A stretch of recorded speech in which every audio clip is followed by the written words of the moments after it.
It's 4 o'clock. Let's call the meeting to order. Harry, can you call the roll, please? Sure. Mr. Miller? Here. Mr. Eberl? Here. Mr. Schneider? Here.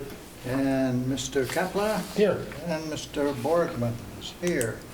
That's our roll call. I don't see our two older persons here, but we do have staff from Marshfield Utilities. Thank you, Harry. Nick, was the meeting appropriately noticed? Yes, Jessica sent the posting to the city and to the various media outlets, and it should have been posted. Thank you.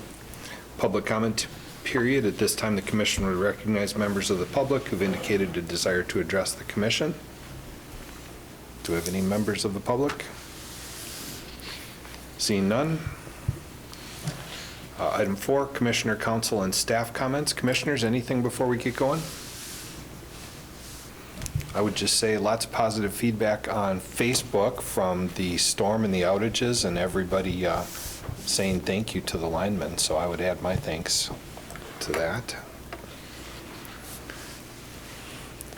Watching the news and all the WE Energies outages that are still going on is kind of a contrast. Capital budget, number 5. Can I do staff comments? I'm sorry. I moved right on. That's all right. Council's comments? None? Staff comments? Sure. I want to let Tony kind of piggyback onto your comments and kind of give an update on kind of what we went through and what's to look at, what we're seeing in the future here. Sure. So just kind of a quick recap. I'm sure everyone's well aware that we had some major winter weather events on both Wednesday and Thursday. At any given time, those days, we had about 1,000 people without power. That was kind of our cap. Wednesday night, we had everyone back on, and then Thursday morning again, it sort of hit overnight, and slowly we had more and more, and we got up to about 1,000 people that were without power on Thursday again. We had most everyone restored by Thursday evening, but some did remain off until Friday. So crews worked tirelessly to get everyone back on as safely and quickly as we could. The other side is that we are still watching the weather forecast because there's still a lot of ice that's accumulated on trees, and they're calling for 40 to 50 mile an hour wind gusts later this week.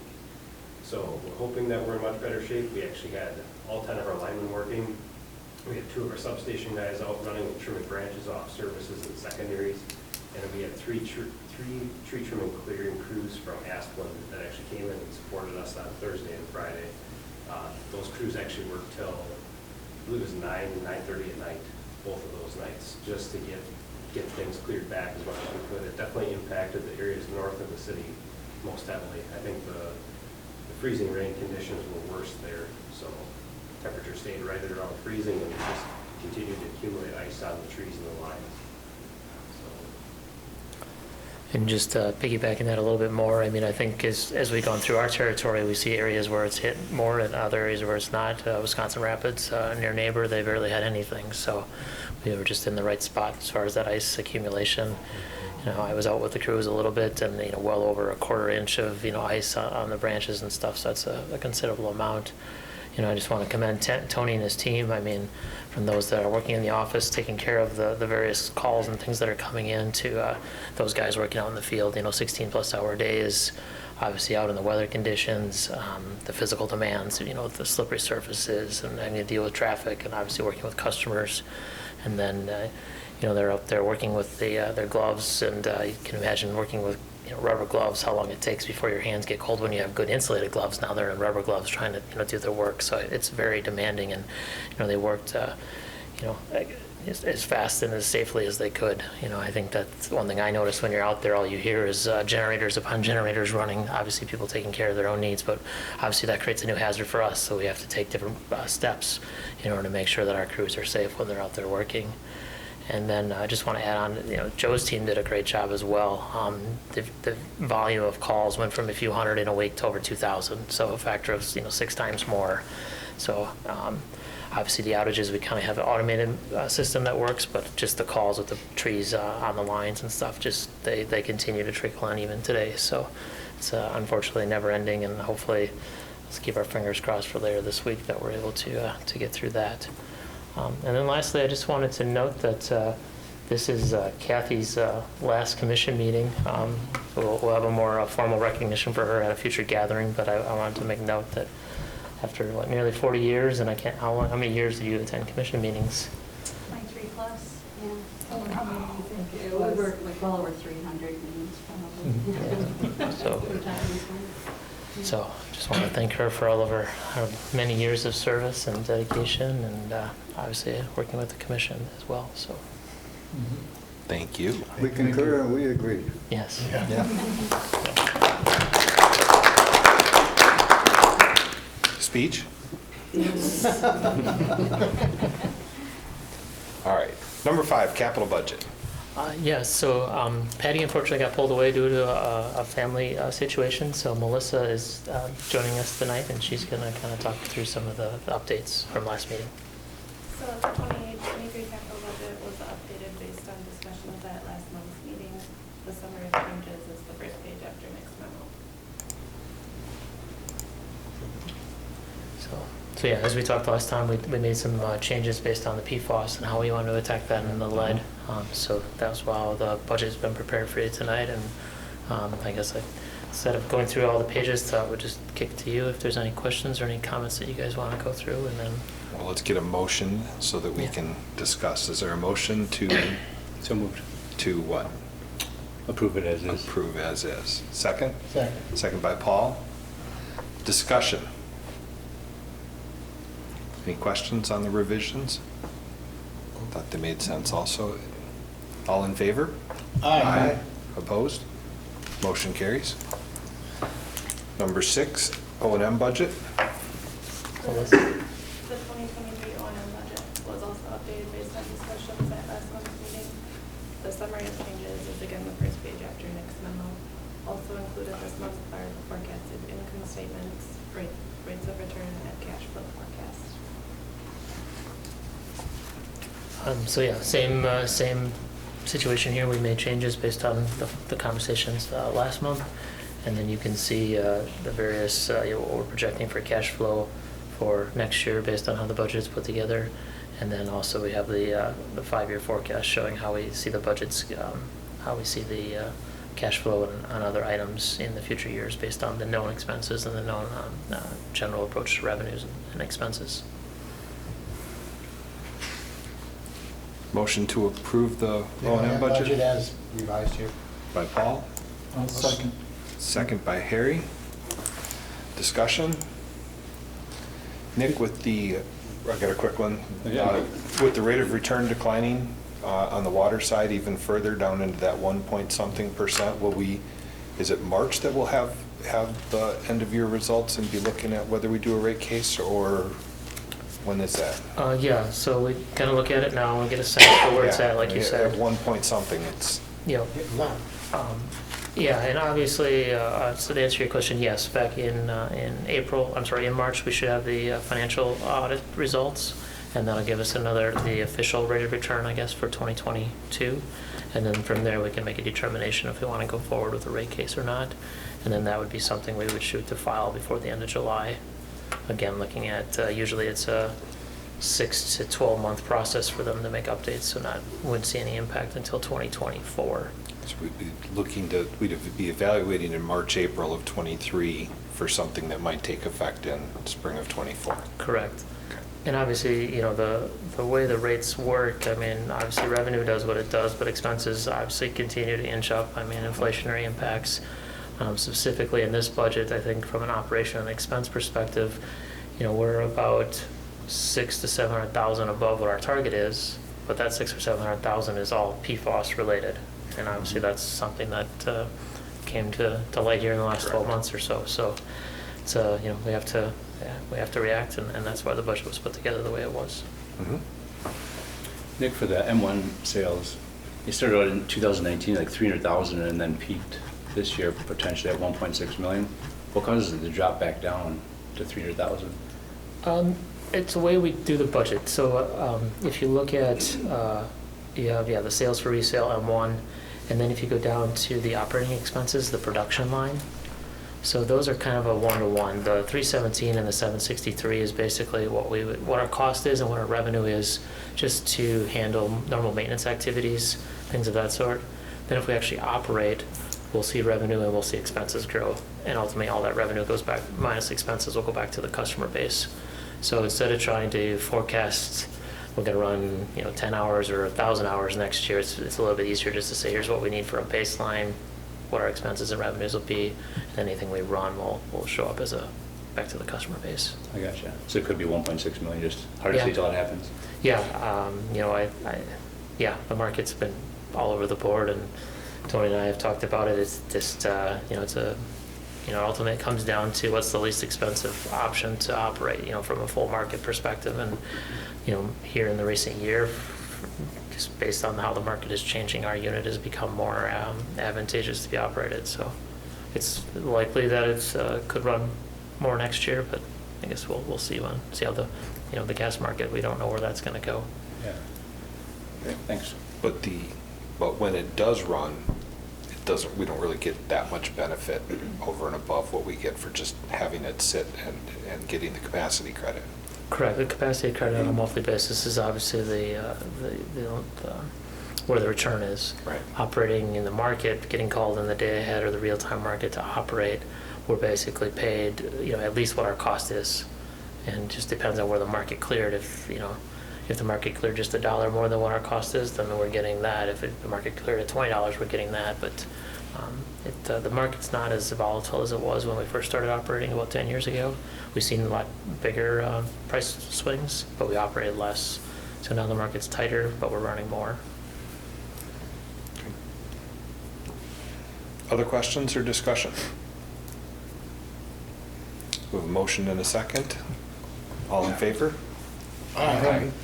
Opposed? Motion carries. Number 7, Audit Master Services Agreement and Statement of Work. Yes, so tonight we're seeking approval by the Commission for the Master Services Agreement and Statement of Work for the audit services for 2022 audit from CLA. You may remember back in October, we brought this forward for your approval at that time. At that time, it was just to initiate a contract with CLA, and you approved that. Since then, CLA's come back and said, well, they've changed their processes for all clients.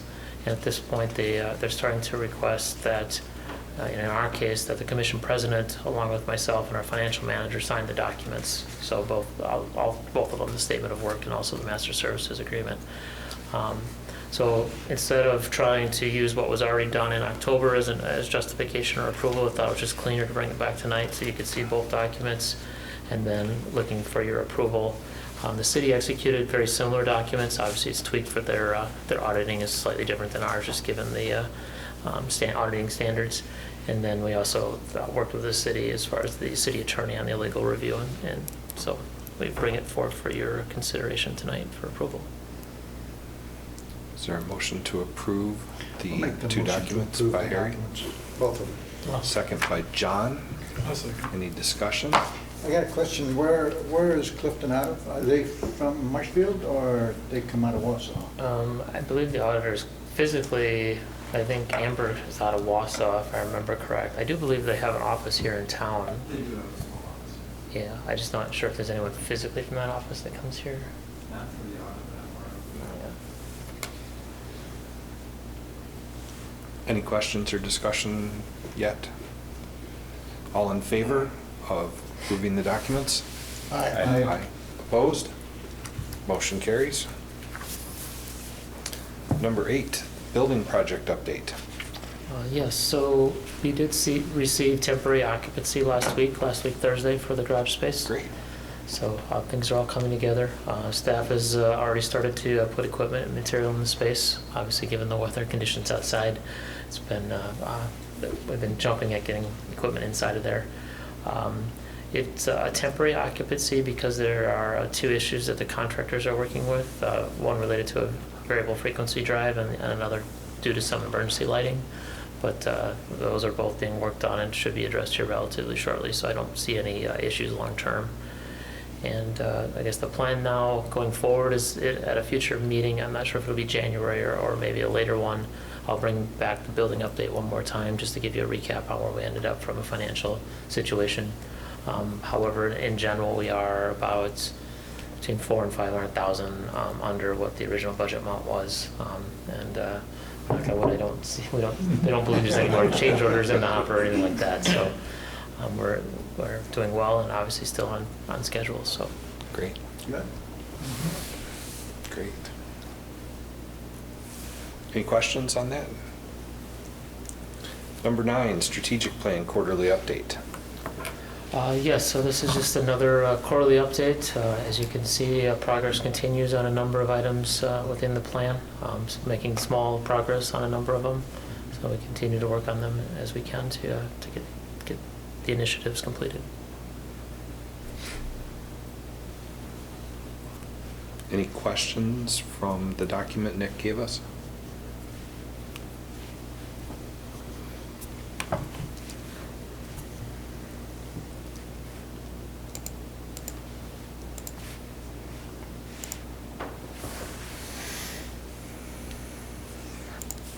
Okay, number 10, KPIs.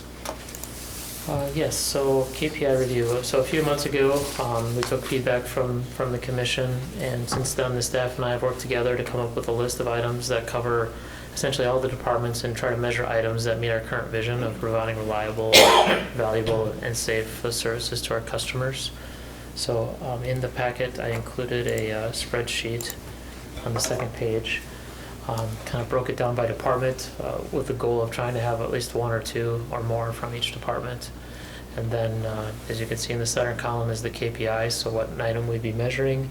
And then the rightmost column is trying to just show what we're measuring and what's the measurement of. Obviously, the first one related to mod rating is safety, how safe are our employees.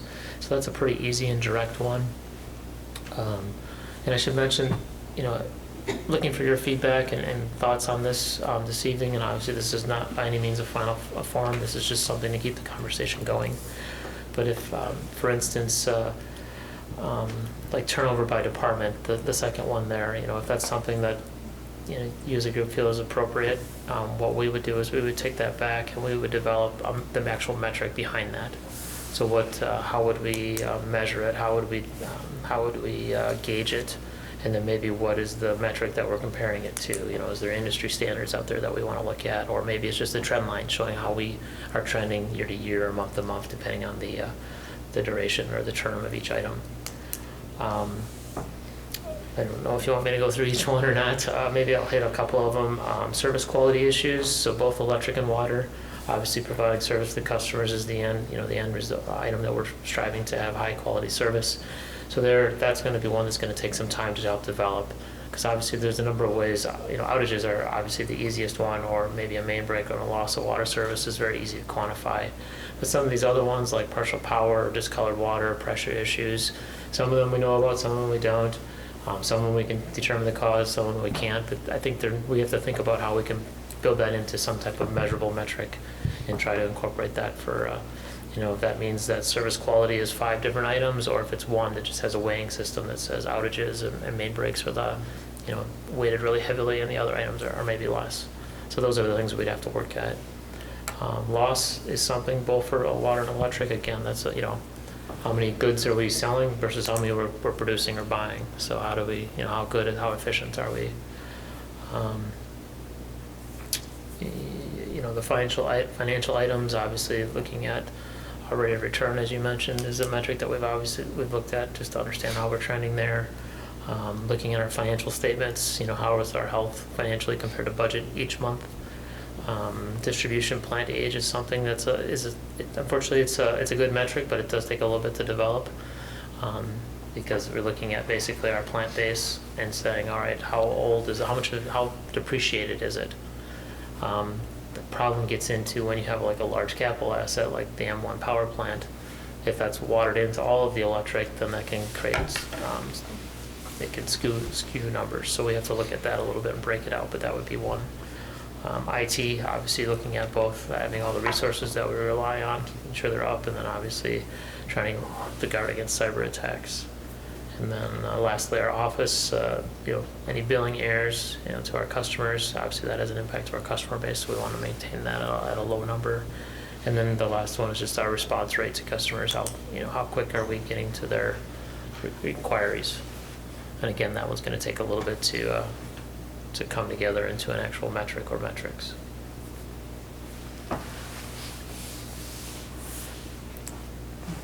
Good recap, discussion, thoughts, comments? I guess a couple thoughts. As we look at making good use of the KPIs, whatever they turn out to be, I guess I encourage you to push these down as much as you can. I mean, there are good things for us to see as a commission, but really where it should be is ways to show staff that they're hitting the target. So, making them part of your staff meetings or monthly, somehow there, and then it filters up to us as a final review. But really, if staff can make use of them, that's when they're the most helpful. Yeah, I would think that, for each one of these, there's probably a set below them that Yeah, is that dealt you and I with. probably don't want to see. No, no. What kind of frequency are you thinking on either the whole set or, because the work comp mod rate is only going to change once a year, but farther down, you've got a monthly phishing click rate. I think a majority of them can be, this is part of a master spreadsheet. I didn't provide you the frequency, but I think a number of them can be updated on a monthly frequency. And as far as it being reported to the commission, to be honest, I haven't thought that far forward as far as how, if this is just included in the, the financial reports or something. Maybe it has its own special area where it's just a report and we don't necessarily spend a lot of time on it, but we highlight things. Or it's maybe every a couple months. That's all the secret, I guess, in trying to put this all together is we want to make sure that we provide value and we're measuring the right things, but on the flip side, I don't want to create a lot of additional work that's not providing value. So that, Agreed. so this is how it looks now, and when we get to the finished product, obviously, we may end up that when we look at outages and mainly service main breaks at this point, because those are the easiest to quantify, and then over time we add these other items in as we understand them better and how they apply. Other thoughts?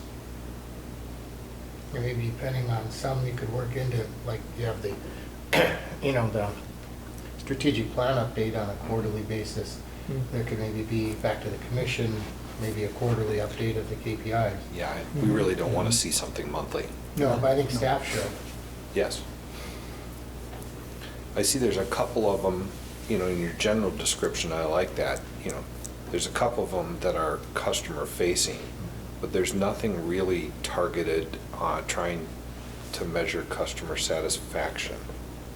I know that's a really tough one to try to wrap our hands around, but I would like to see something along that line. Could that be accomplished with customer satisfaction surveys?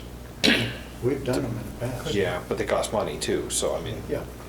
whether we want to do one every year, every No, 3 not years every or year. something like that. Periodically. But if, with a little thought, is there other ways to accomplish measuring what goes into that? Yeah, and I think one of the challenges, as you just mentioned, that we've faced in the past is it's been, we've had years where we've done it and we've gotten results, and then we've had years where we were doing AMI rollout, so we were contacting a lot of customers, and then the results changed. Sure.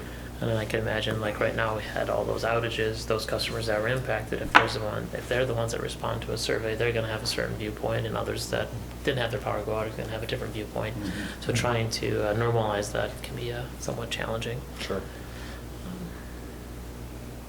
I can see where some of these measurements are, obviously you measure from time periods compared to last year, compared to last month, last quarter. But I would also like to see a measurement, if any of these are possible, to an outside source, like other Like a utilities. benchmark type Some kind of comparable? benchmark, Yeah. yeah. Well, I think the last time we talked about KPIs, we said, first we kind of agree on what we want to measure, and then we have to talk about what's the acceptable measurement, what's the target, what's the min and max kind of a thing. So that's a future stage in what Nick's Yeah. working on. And then also, how do you handle the anomalies, right? Right. Yeah. Because those can obviously skew data one way or the other, and you have to figure out a way to incorporate that into the model as well. I don't know if this would be a KPI level or a sub statistic somewhere, but net new meters, in terms of whether we're actually growing our meter base or not.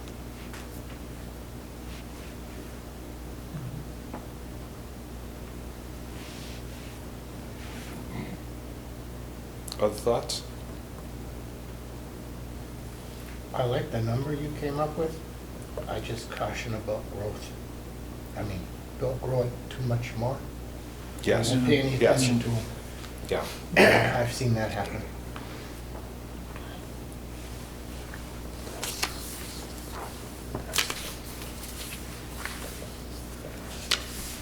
Anybody have other thoughts on that? No, well done, well thought out. Summarized. So you guys will do some more work and bring that back for further discussion. Number 11, job orders. I didn't see any that required approval. Correct, none this evening. Number 12, bills and payroll. Bills have been reviewed and certified good for payment. Included for this month's bills were the bond principal and interest payments. All right. Do I have a motion to pay the bills and payroll? So moved. Approve the bills and payroll? Yeah, whatever. By Paul? Second. Second. Thank you. Any discussion? All in favor? Aye. Aye. Opposed? Motion carries. Previous meeting minutes from the meeting of November 14th. Is there a motion to approve them as is? So moved to approve others. Thank you, Nate. Second. Second by John. Any discussion or proposed changes? Seeing none, all in favor? Aye. Opposed? Motion carries. Financial reports? Included this month are the October financial statements and November cash report. Questions? These are as of October, so we've got next month. Will we have the end of December or not yet?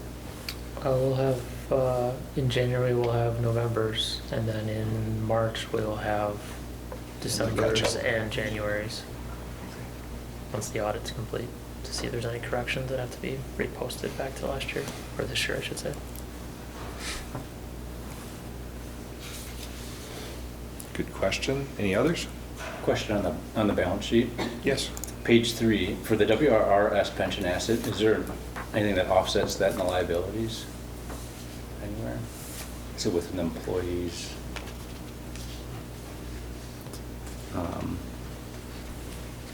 Salaries and wages somehow? Is that the 251,000? Yeah, exactly. So every year, with a 1-year delay, we get reports of basically our portion of the Wisconsin retirement system asset or liability. And based on that, we book an entry on the balance sheet for that. Either if it's an asset on the asset side or if it's a liability on the liability side. Okay. So that can vary from year to year. We've seen it go from a liability 1 year to an asset back to a liability. So it all just depends on how the fund is Could you doing. substitute the language overfunded, underfunded for asset liability to make it easy to understand? You could do that. Okay. Yeah, so based on accounting requirements, we have to record a portion of that liability on our books. We don't really owe it, or in this case, really have that 251,000 of asset, but that's the way we have to record that. Makes it a little bit more confusing. Yeah. Yes.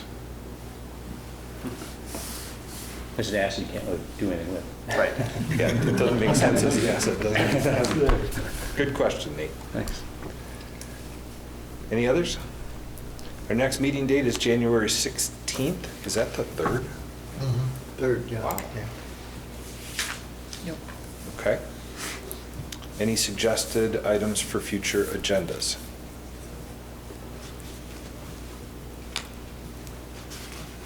Seeing none, I'd entertain a motion to adjourn. I'll make the motion to adjourn. By Harry, I'll second. second by Paul. All in favor? Aye. Opposed? We are adjourned.